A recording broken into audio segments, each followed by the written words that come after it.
Assalamualaikum warahmatullahi wabarakatuh. Welcome back to my YouTube channel. Halo semuanya, balik lagi sama aku Wiwin. Aku mau ngebahas tentang tips persalinan normal atau tips melahirkan normal dengan mudah.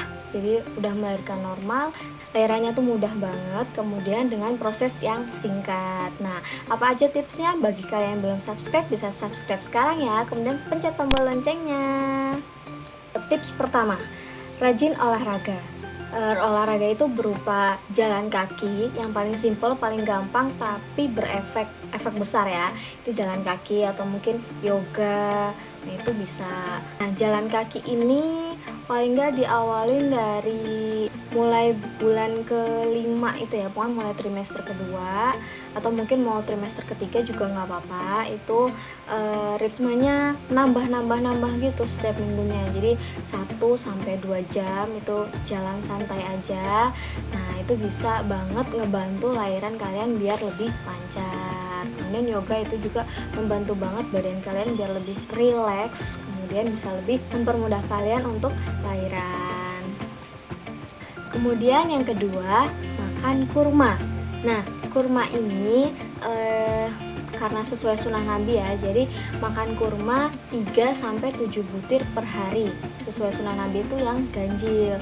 Kalau misalnya kalian suka kurma mungkin bisa nyampe 7 butir gitu ya per hari.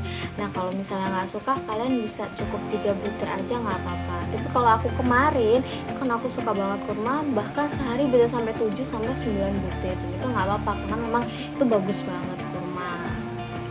Kemudian yang ketiga, minum air kelapa.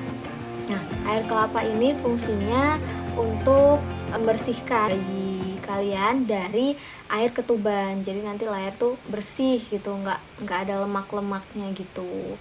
Seperti bayi aku kemarin, alhamdulillah bayi Dede Rayanka itu bersih banget sampai dalam persalinannya itu ngeliat terus nanya, bersih banget sih Bu, rajin minum air kelapa ya, sampai dibilang kayak gitu. Jadi memang air kelapa itu ngefek ya.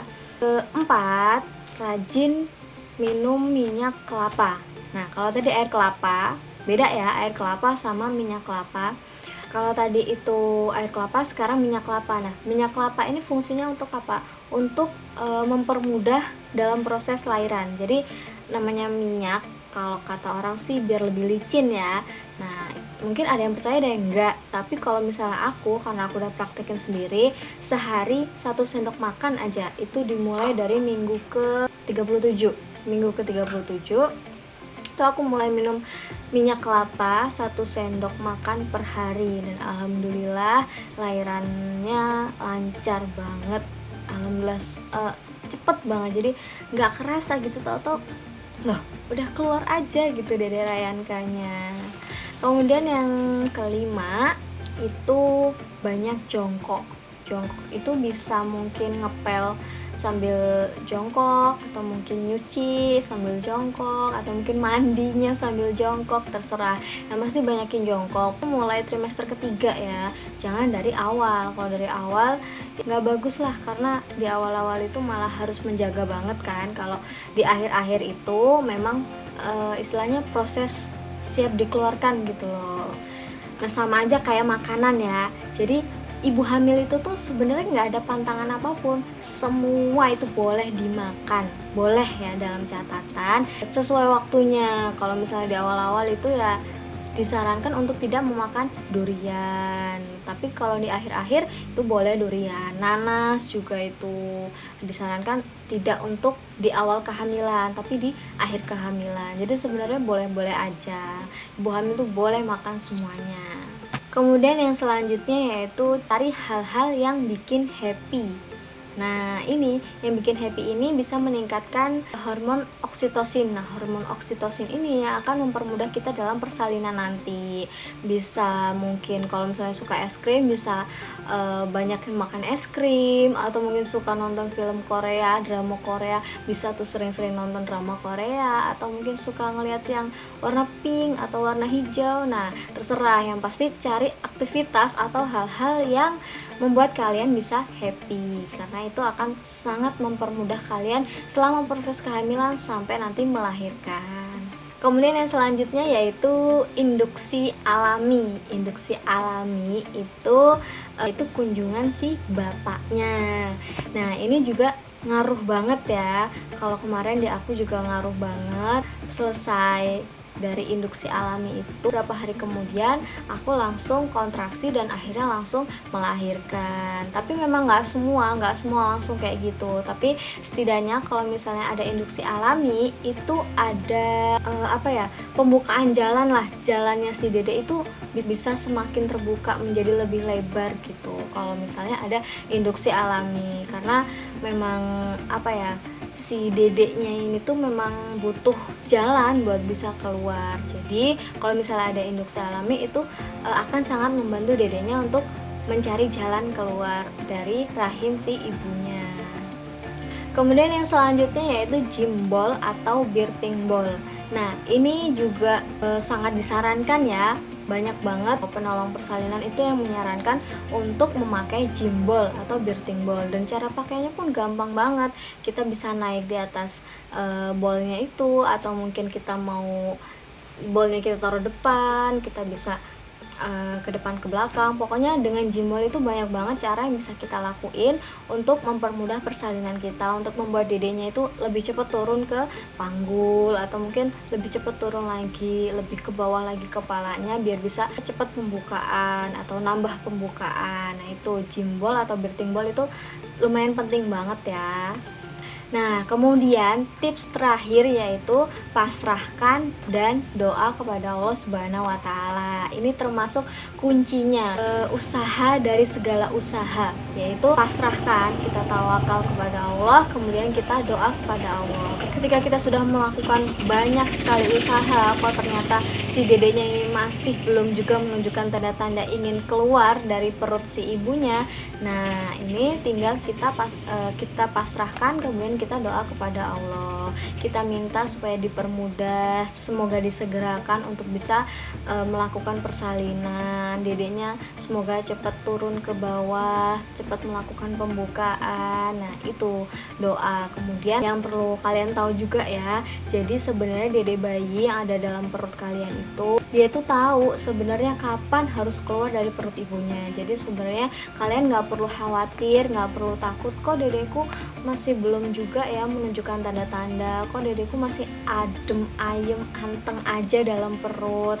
Nggak apa-apa, itu wajar, itu normal, karena memang si dede bayi ini tahu kapan saat yang tepat untuk keluar dari perut si ibunya. Jadi kalau kata dokter aku kemarin, jadi kalian itu bisa nunggu sampai minggu ke 42. Jadi maksimal 42 minggu ya. Tapi dengan catatan kalian harus sehat, atau ibunya harus sehat, bayinya harus sehat, dan juga air ketubannya cukup.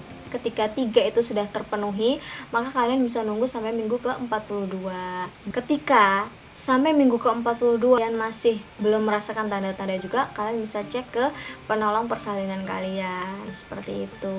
Nah, itu tadi tips-tips yang bisa aku sharing ke kalian. Itu juga merupakan pengalaman pribadi aku sendiri, karena aku sendiri ngelahirinya tuh gampang banget.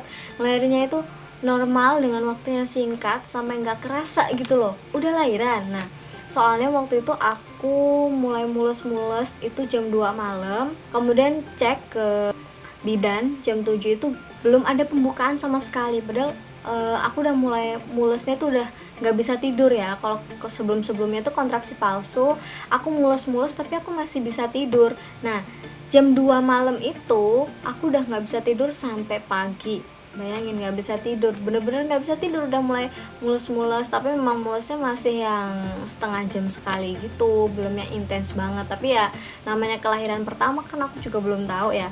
Akhirnya aku jam 7 dan katanya sama sekali belum ada pembukaan. Ya udah, aku disuruh pulang kan. Nah, aku pulang, aku bingung nih mau ngapain lagi. Secara aku udah mulus-mulusnya tuh udah beda dari hari-hari sebelumnya kan ya. Nah, akhirnya aku berdiri jongkok itu kayak teknik Mariam gitu. Itu juga membantu banget ya. Itu kemudian aku jalan-jalan, muterin rumah aja. Aku jalan-jalan pelan, muterin rumah. Kalau lagi kontraksi aku berhenti bentar, terus dipijitin gitu, pinggang sampai punggung aku sama si bapaknya Rayanka, suami aku. Nah itu lumayan meredakan tapi tetap sakit. Pokoknya serba salah deh kalau misalnya masih kontraksi. Nah kemudian sekitaran jam 10 itu sakitnya makin parah, terus sampai berdiri, jongkok, jalan, kemudian istirahat, tiduran, ya semuanya tuh sakit. Terus jam 11, jam 12 itu sakitnya makin intens, makin gak bisa ngapa-ngapain, gak bisa senyum itu. Nah kalau misalnya kontraksi asli tuh gitu ya, udah gak bisa senyum. Kalau misalnya masih kontraksi palsu tuh masih bisa tuh senyum, masih bisa makan. Tapi kalau udah kontraksi asli itu udah nggak bisa namanya senyum, udah lihat makanan juga udah nggak nafsu. Nah dari situ aku cek lagi jam 1, aku cek jam 1 ke bidan dan ternyata udah bukaan lengkap, udah bukaan 10 dan udah siap lahiran dong. Jadi aku nggak tahu tuh gimana rasanya bukaan 1, 2, 3 sampai 9 tuh aku nggak tahu gimana, karena ngecek pertama kali jam 7 itu aku belum bukaan sama sekali. Giliran cek lagi jam 1 itu udah bukaan lengkap ya, alhamdulillah. Kemudian jam 2 kurang itu aku lahiran ya, alhamdulillah semuanya lancar, cuma berapa kali ngeden gitu. Alhamdulillah dedenya langsung keluar, langsung nangis. Alhamdulillah semuanya bener-bener lancar dan prosesnya itu menurut aku singkat banget. Nah kalau misalnya kalian mau ngerasain juga lahiran dengan normal dan proses yang singkat, kalian bisa coba praktekin tips yang barusan aku bagiin. Oke, cukup sekian dulu video dari aku, semoga bermanfaat. Jangan lupa subscribe ya, kemudian pencet tombol loncengnya, dan wassalamualaikum warahmatullahi wabarakatuh.